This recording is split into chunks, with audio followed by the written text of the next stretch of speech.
Good morning everyone. अच्छा, second year देखिए, वैसे तो खैर ये आप लोगों के सिलेबस का नहीं है, ठीक है, लेकिन अभी तक जो ये चल रहा है ना, कोविड की वजह से जो आपका पैटर्न है जो चेंज हुआ था, ठीक है, ये वो चीज का पैटर्न मैंने कल बताया था बच्चों को, मतलब एक वीडियो बनाई थी जस्ट, लाइए, थैंक यू, है ना। तो अब उसी चीज के लिए मैं आप लोगों को एक बार बता देती हूँ जनरल सा कि अगर आपका क्वेश्चन आएगा तो किस तरीके से आएगा, ठीक है। अगर आपका 100% उसमें आ रहा है कि कोविड की वजह से कोई प्रॉब्लम नहीं हुई है, तो आपके कैसे आते हैं, पार्ट फर्स्ट होता है, पार्ट सेकंड होता है, ठीक है। पार्ट फर्स्ट में आपके 1 वर्ड के जो होते हैं, ठीक है ना, 1 वर्ड या 25 वर्ड्स के कुछ बहुत शॉर्ट क्वेश्चन आते हैं, ठीक है। ये शॉर्ट क्वेश्चन कितने होंगे, या तो 9 होंगे या 10 होंगे, ठीक है। वेरी मतलब ये दोनों वेरी क्यों कर रहे हैं ये बता देती हूँ। जैसे आप लोग जानते हैं जूलॉजी का फर्स्ट और सेकंड पेपर जो होता है वो 33 मार्क्स का होता है, और जो जूलॉजी का थर्ड पेपर होता है वो 34 मार्क्स का होता है, ठीक है। तो जूलॉजी के फर्स्ट सेकंड पेपर में तो ये क्वेश्चन कैसे आएंगे, सिर्फ 9 आएंगे, और 34 मार्क्स की वजह से कितने हो जाते हैं, 10 हो जाएंगे। समझ में आ रही है, ये मैं एक नॉर्मल पैटर्न बता रही हूँ जो कोविड से पहले चला करता था, ठीक है। तो इस तरह से आते थे। आफ्टर दैट ये है पार्ट सेकंड, वो तो हो गया पार्ट फर्स्ट का क्वेश्चन नंबर 1, ठीक है। पार्ट सेकंड में हम लोग जानते हैं हमारी बुक जो है जूलॉजी फर्स्ट सेकंड या थर्ड, तीनों ही 3 सेक्शन में डिवाइड होती है, section A, section B and section C, ठीक है। सेक्शन ए में से आपके कोई भी 3 क्वेश्चन आ सकते हैं, ठीक है। सेक्शन बी में भी सेम 3 क्वेश्चन आएंगे, और सेक्शन सी में से भी आपके में 3 क्वेश्चन आएंगे, ठीक है। तो पहले क्या होता था, आपको इन तीनों सेक्शन में से कोई भी एक एक अटेम्प्ट करना होता था, ठीक है। इसमें से कोई एक अटेम्प्ट कर लिया, इसमें से एक कर लिया, और इसमें से कोई भी एक क्वेश्चन कर लिया, ठीक है।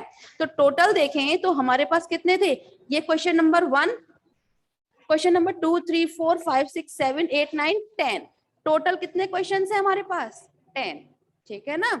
तो हमें क्या करना होता था, ये तो सारे कंपलसरी होते थे, ठीक है ना। कंपलसरी के बाद इसमें से 1, इसमें से 1 और इसमें से 1, ठीक। और उसके बाद में इन तीनों सेक्शन में से कोई भी एक अटेम्प्ट और आपको करना होता था, इसमें कोई बाउंडेशन नहीं होती थी कि आपको सेक्शन ए में से करना है या सेक्शन बी में से करना है, जो भी आपको आता है उसमें से एक क्वेश्चन आप लोग जनरली अटेम्प्ट करते थे। तो इस तरीके से हमारे पास लॉन्ग क्वेश्चंस कितने हो जाते थे, 4, ठीक है, 4 हो जाते थे, और ये तो आपको करना होता था, ठीक है।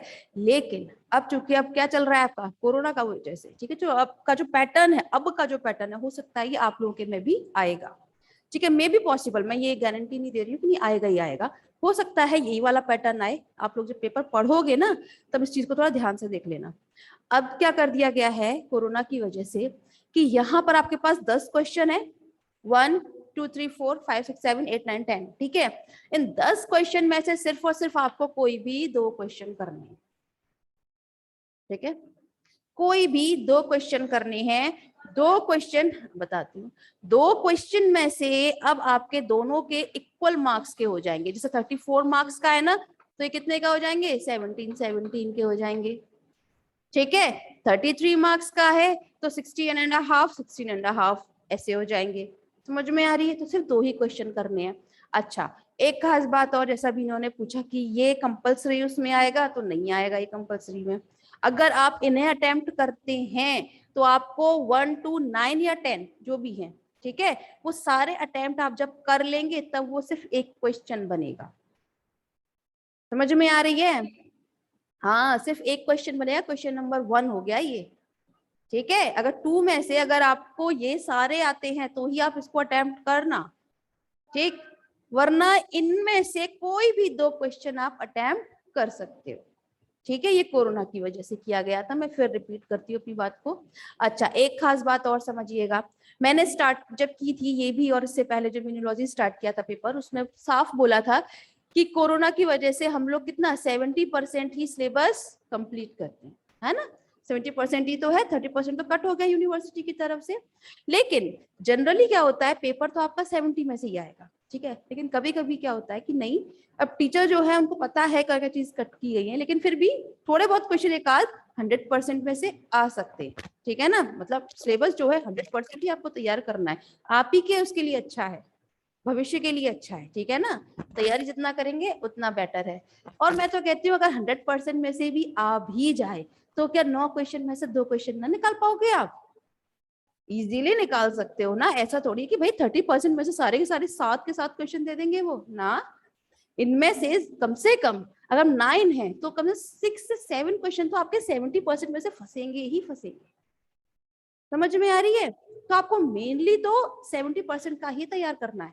बट मैं ये कहूँ कि 30% को एकदम ही लीव करके आ जाना एकदम भूल भाल कर, वो नहीं होगा। तैयारी तो अपनी पढ़ लेना, बट 70% में से फंस जाएंगे, 2 क्वेश्चन तैयार करने, कोई बड़ी बात होगी क्या? नहीं ना। ये कोरोना की वजह से है, ठीक है ना। तो हो सकता है, अच्छा एक खास बात और, अभी हो सकता है आप लोगों के में चेंज हुआ हो, होगा शायद। यहाँ पर इस बार सिर्फ 2 ही क्वेश्चन पेपर जो है, मतलब 1.5 घंटे के हो रहे हैं, ठीक है। अभी आप 3 घंटे का एक पेपर देते थे, अब इन्होंने क्या किया है, 3 घंटे में 2 पेपर रख दिए, ठीक है। अगर आप पानी भी पीते हो ना तो भी वो आपके पेपर में से कट होगा। जो पेपर का टाइमिंग है ना 1.5 घंटे का, आपसे एक कॉपी ली जाएगी, दूसरी कॉपी दी जाएगी साथ में, 1.5 घंटे ही बाद। समझ में आ रही है? बिना 1 मिनट वेस्ट किए 2 पेपर एक साथ है इसमें, ठीक है। अब आप लोग देख लीजिएगा आपके अब 2021 से 22 तक का सेशन में क्या चीज चेंजेस आते हैं। समझ में आ रही है? एक ही साथ जूलॉजी फर्स्ट और सेकंड हो सकते हैं या सेकंड और थर्ड हो सकते हैं। कुछ नहीं मिलेगा, 1 मिनट का भी नहीं मिलेगा। 3 घंटे तो आप ऐसे भी जनरली बैठते ही हो ना एक पेपर के लिए, फिर ठीक है। अगर आप पानी भी पीते हो तो वो आपके में से कट होगा। समझ में आ रही है ये पैटर्न? ठीक है ना। मैंने रफ करने से पहले इसलिए थोड़ा सा रिवाइज कराया जिससे ये आप लोग कंफ्यूज ना हो जाएं कि बाद में कि मैडम कोरोना के वजह से कुछ चेंजेस हो रहे हैं, क्या होता है पैटर्न आप बताएं जरा। तो ये लिखा हुआ था इसीलिए एक बार आप लोगों को बता दिया है। तो आप लोग जब करते हो तो देखिए मैंने यहाँ पे स्पेशली लिखा हुआ है 2021 सेशन। आप लोगों का नहीं है ये सेशन, आप लोगों का 21 से 22 सेशन जाएगा, एम आई राइट? तो वो वाला सेशन है, तो उसमें क्या चेंजेस होते हैं वो आप देखिएगा फिर, ठीक है। चलिए अब हम अपने टॉपिक की तरफ लौटते हैं। हाँ मास्क लगाइए, सभी लगा लीजिए।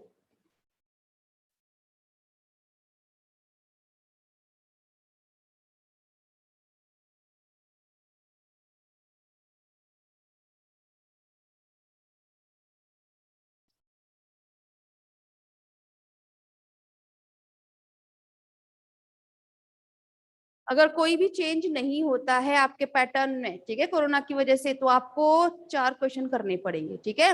हर एक सेक्शन में से एक एक, और 3 सेक्शन में से कोई भी एक, तो इस तरह 4 हो जाएंगे, ठीक है। और शॉर्ट तो आपको करने ही करने हैं। ये आप देख लीजिएगा कि आपके टाइम पर क्या चीज होता है।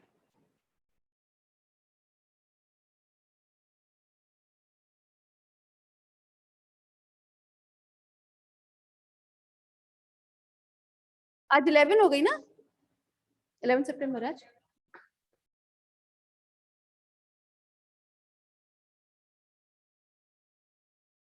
क्या हुआ? कल क्या लिखवाया था मैंने, दिखाएं जरा। अच्छा माल्टोज करवा दिया था ना, माल्टेज एंजाइम के बारे में बता दिया था।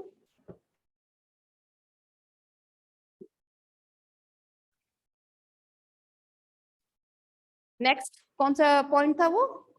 Fourth fifth? हाँ, फिफ्थ था, ठीक है।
नमस्ते।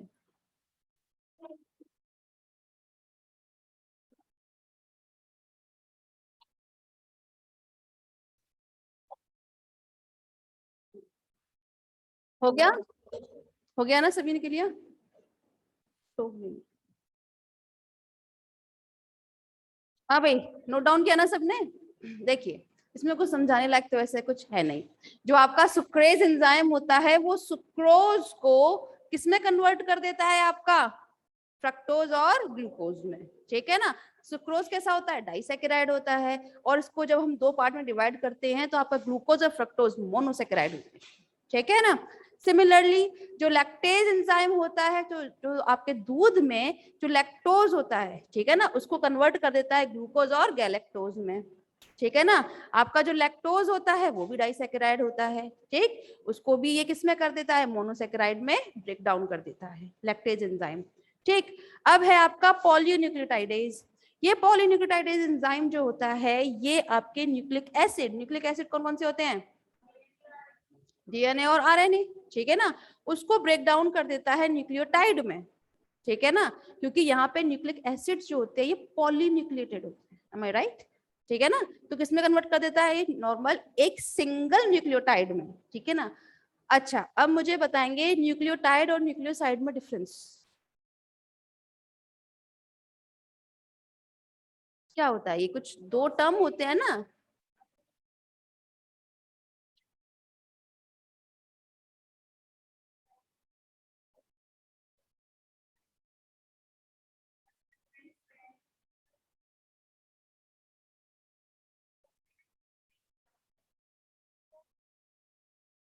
Exactly exactly. कितने स्टूडेंट्स नहीं जानते ये बात, न्यूक्लियोटाइड और न्यूक्लियोसाइड में डिफरेंस जानती हो।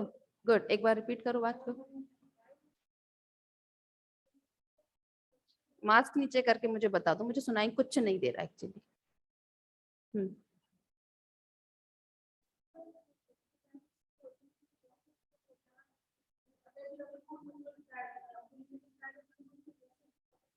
Exactly exactly. बिल्कुल सही बात है। आप लोग जब डीएनए आरएनए पढ़ते हो तो उसमें तीन चीजें पढ़ते हो, ठीक है ना, कौन कौन सी होती हैं।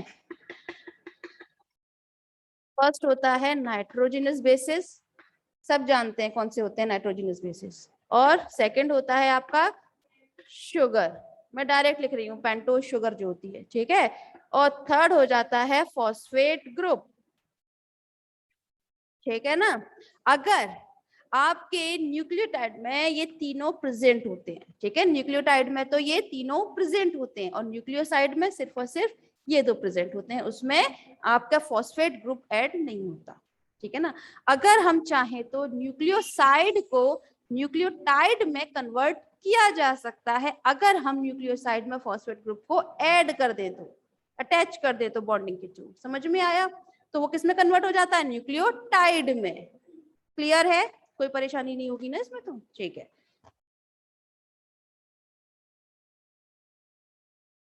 चलिए, ये लिख लिया ना, सभी ने लिख लिया, गुड।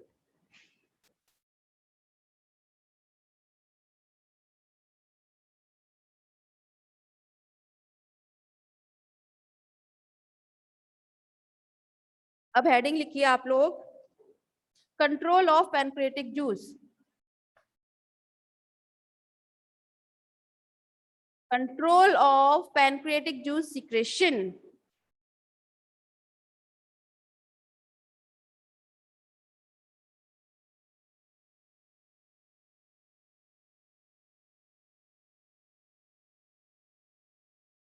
हो गया। देखिए, अगर हम लोग बात करें कंट्रोल के बारे में, ठीक है ना, तो कंट्रोल कैसे होता है, पैनक्रियाटिक जूस है तो पैनक्रियाटिक जूस जो है उसे कौन सीक्रेट करता है, पेनक्रियाज के थ्रू होता है। पेनक्रियाज की भी सेल्स जो होती है उन्हें हम क्या बोलते हैं, किस सेल्स के थ्रू होता है, तो एसिनाई सेल्स, ठीक है ना। पेनक्रियाज की एसिनाई सेल्स के थ्रू आपका पेनक्रियाटिक जूस सीक्रेट होता है, ठीक है। जैसे HCl का सीक्रेशन किसके थ्रू होता था, ऑक्जेंटिक सेल्स के थ्रू, ठीक है ना। और वही हमारा बाइल जूस वो किसके थ्रू हो रहा था, हेपेटोसाइट्स के थ्रू या फिर हेपेटिक सेल्स के थ्रू, ठीक है ना।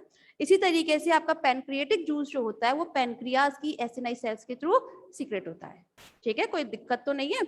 अब क्या अगर हम लोग बात करें कंट्रोल की, ठीक है ना, तो जैसे ही आपका अब बोलस था, बोलस कहां तक रहता है आपका, स्टमक तक, ठीक है, वहां किस में कन्वर्ट हो गया था, काइम में, काइम में कन्वर्ट हुआ था स्टमक में। अब काइम से जैसे ही वो किस में जाता है, ड्यूडिनम में जाता है, ठीक है ना।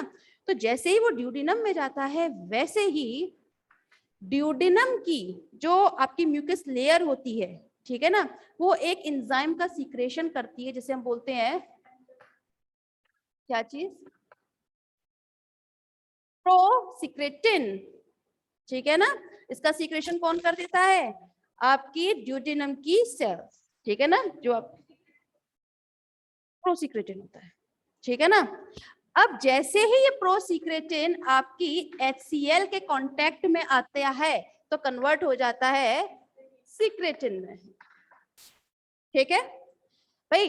प्रोसीक्रेटिन है, जैसे हमने प्रोरेरिन पढ़ा था, वो भी तो इनएक्टिव फेज था ना। सिमिलरली प्रोसीक्रेटिन जो है वो इनएक्टिव फेज है किसका, सीक्रेटिन का, ठीक है। अब ये सीक्रेटिन जो होता है ये ब्लड के थ्रू कहाँ जाएगा, आपके पैनक्रियाज में, ठीक है, पैनक्रियाज से जाएगा और पैनक्रियाज की सेल्स जो है वो पैनक्रियाटिक सेल का सीक्रेशन करना स्टार्ट कर देगी। समझ में आया, किसी को कोई परेशानी, कंट्रोल समझ में आया, ठीक है ना। अपनी एक बात को इसको लिख लीजिएगा, जो प्रोसीक्रेटिन जो है इसको लिखो पहले आप, ठीक है।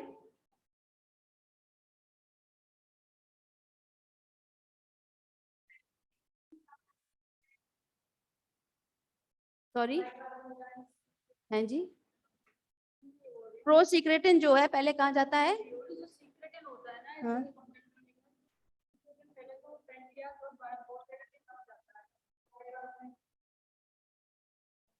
देखो मैं, हाँ इतनी लंबी चौड़ी रामायण मत पढ़ो आप, खुद ही कंफ्यूज हो जाओगे आगे जाकर, ठीक है ना। कंट्रोल कंट्रोल पढ़ो। जो आपका सीक्रेटिन एंजाइम होता है वो ब्लड के थ्रू डायरेक्ट कहाँ हम पहुंचा रहे हैं, पैनक्रियाज में, ठीक है ना। पैनक्रियाज की जो आपकी एसिनाई सेल्स होंगी वो डायरेक्ट पैनक्रियाज का सीक्रेशन करेंगी, किसका, एसिनाई सेल्स का, ठीक है।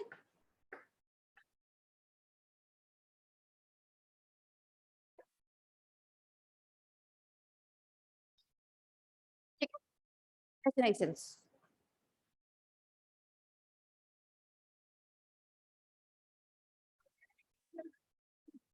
हाँ क्या, नहीं एसिनाई, ठीक है, क्लियर है। नेक्स्ट हेडिंग लिखिएगा आप,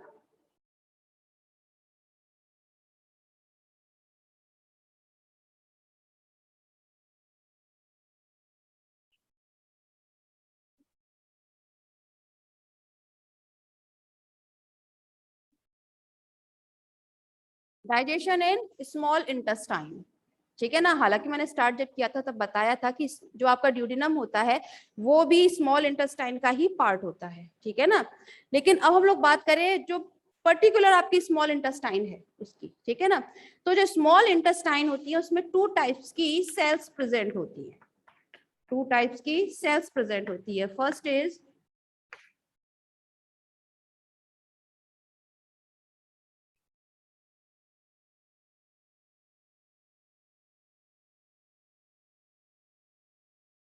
Brunner cells and intestinal sales,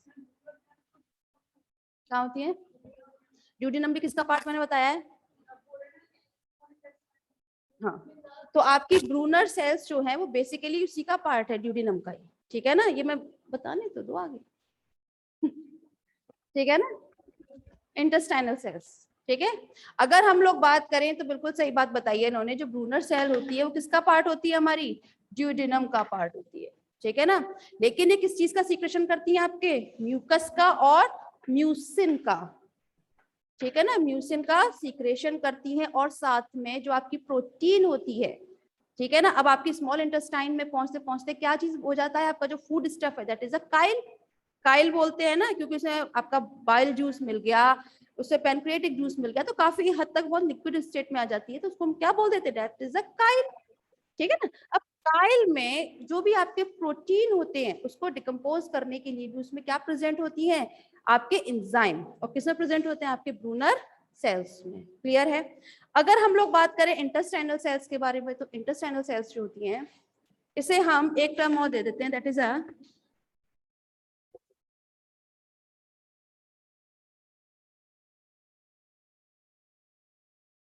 crypt of लिबरकोहेन। ठीक है ना, क्रिप्ट ऑफ लिबरकोहेन सेल्स होती हैं जो किसमें प्रेजेंट होती हैं, आपकी इंटेस्टाइनल सेल्स में। इसीलिए इनको हमने बेसिकली क्या लिखा है, इंटेस्टाइनल सेल। ठीक है, जो किसकी है, स्मॉल इंटेस्टाइन की सेल्स है। ठीक है ना। और अगर हम बात करें क्रिप्ट ऑफ लिबरकोहेन सेल्स की, तो आप लोग जानते हैं कि आपकी स्मॉल इंटेस्टाइन में कुछ इस टाइप से स्ट्रक्चर देखने के लिए मिलता है ना, क्या बोलते हैं इन्हें हम, विलाई। अब विलाई के अंदर भी क्या प्रेजेंट होते हैं, माइक्रोविलाई। ठीक है, माइक्रोविलाई की यहाँ पर अगर हम बात करें तो यहाँ बीच बीच में कुछ स्पेशल टाइप की सेल्स प्रेजेंट होती हैं। यहाँ अगर मैं इस तरीके से इसको ब्रेक डाउन कर दूं, इस तरह से,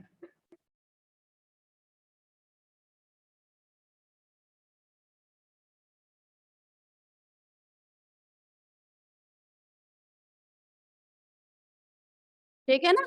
तो यहाँ पर बीच बीच में क्या प्रेजेंट होती है, क्रिप्ट ऑफ लिबरकोहेन सेल्स। ठीक है ना, क्रिप्ट ऑफ लिबरकोहेन सेल्स। क्लियर है। और ये दोनों ही टाइप की जो आपकी सेल्स होती हैं, किस चीज का सीक्रेशन करती हैं, आपकी इंटेस्टाइनल इंटेस्टाइनल जूस का। ठीक है, इंटेस्टाइनल जूस को हम लोग क्या बोलते हैं, सक्कस एंट्रिकस भी बोलते हैं। ठीक है ना, ये कभी कभी पूछ लिया जाता है सक्कस एंट्रिकस क्या होता है, तो सक्कस एंट्रिकस आपका इंटेस्टाइनल जूस को ही बोला जाता है। क्लियर है। इतना तो कोई अब टफ वाली बात तो है नहीं इसमें, इसको नोट डाउन करना है, नोट डाउन कीजिए, फिर आगे बढ़ते हैं। डायग्राम तो नहीं इसमें ना।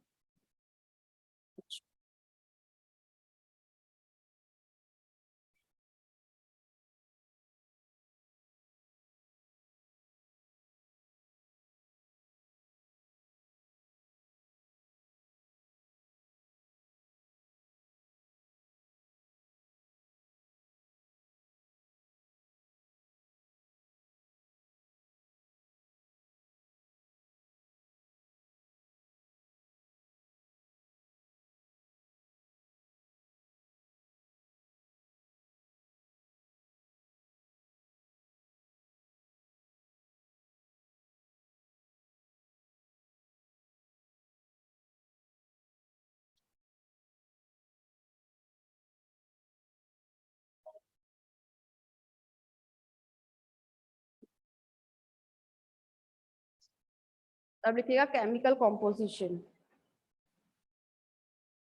हम्म।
शुरू करेंगे इसको।